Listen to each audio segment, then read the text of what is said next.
Bom dia, queridos amigos que me acompanham neste diário de um consultor de empresas. Estamos iniciando a edição desse final de semana, edição tripla, dias 10, 11 e 12 de junho de 2023.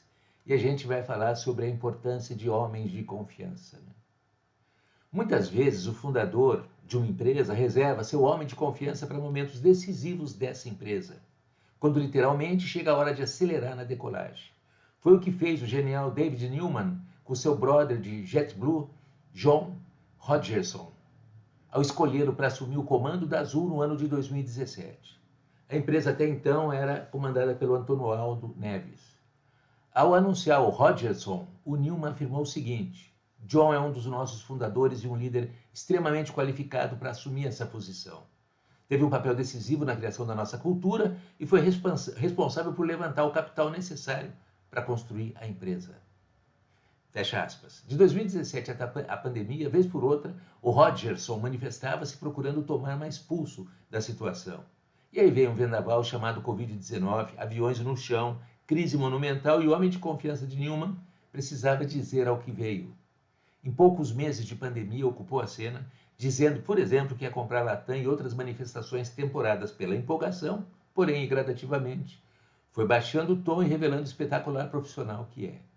Recentemente, o Rodgerson concedeu uma entrevista histórica para o Bem Mensagem para a jornalista Rosiane Rocha, calmo, maduro, com informações da maior relevância e consistência sobre o futuro da Azul e, muito especialmente, da aviação comercial aqui no Brasil, uma aviação vítima de décadas de erros e omissões das autoridades regulatórias.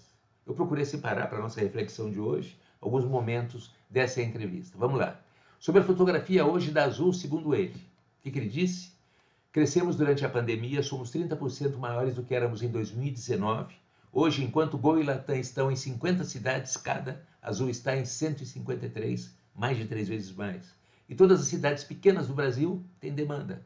E conseguimos isso porque em nossa frota de aeronaves temos pequenas, médias e grandes. Por exemplo, todos falam da Amazônia, mas só vão para Manaus. Nós, Azul, em pequenas cidades por lá também.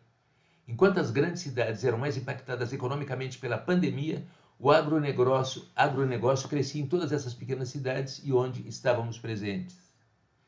Continua ele. Muitos olham o Brasil com os óculos ou com o olhar da Faria Lima. Meus concorrentes são muito bons, mas olham o Brasil de um triângulo. São Paulo, Rio, Brasília. Enquanto grandes empresas do mundo como uma American, Delta, United e JetBlue compram e usam aviões pequenos da Embraer, nossos concorrentes não. Assim, estamos expandindo nossa cobertura no Brasil para mais de 100 cidades.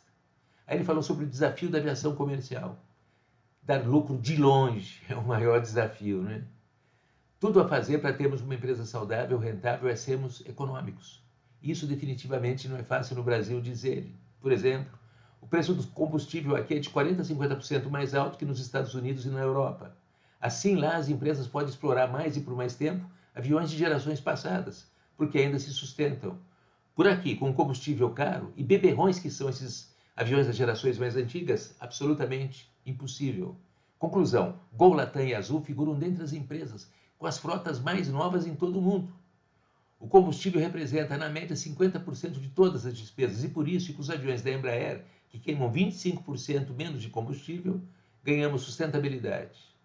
Outro desafio da maior importância, segundo ele, são os procedimentos em terra. Por exemplo, se um passageiro está viajando sem mala, porque precisa parar no aeroporto para falar com alguém. Outro exemplo, temos um grande hub em Recife, agora, mas no aeroporto, o lado ar, depois do raio-x, depois do raio-x, é bem menor que o lado terra, antes do raio-x. 26 aeronaves chegam ao mesmo tempo, abarrota. O aeroporto foi construído errado, ou seja, o lado ar deveria ser muito maior do que existe, pouco ou quase nada a se fazer no lado terra. Mas no Recife, todos os restaurantes estão no lado terra. Um mercado equilibrado, né? No Brasil, diz o Rodgerson, temos um quase equilíbrio, um terço para cada empresa, Azul, Gol e Latam. Isso impede ou inibe que uma empresa isoladamente arrisque fazendo merda. E o transporte de carga equivale a mais ou menos 10% do negócio. E aí ele falou também sobre o pós-pandemia, o que isso impacta o negócio da aviação comercial, e disse o seguinte: todas as concorrentes estrangeiras recebem subsídios dos seus governos, dos seus países, Mas mesmo assim muitas quebraram, como Latam, Avianca, Aeroméxico, Azul e Gol, foram as únicas que não receberam e sobreviveram. E para isso tiveram que se reestruturar, pensar diferente, dar maior atenção à carga. Especificamente em relação ao Brasil, trata-se de um grande país que precisa ser mais conectado. E é isso que a Azul está perseguindo. Fecha aspas. É isso, amigos. Todas as empresas de todos os setores de atividade em processo de reinvenção radical, em busca, em primeiro lugar, da sobrevivência, para mais adiante ambicionar o chamado céu de brigadeiro em suas contas, o que tão cedo não deverá acontecer, muito especialmente em relação às empresas aéreas, as que operam no território da aviação comercial. Bom dia e até amanhã.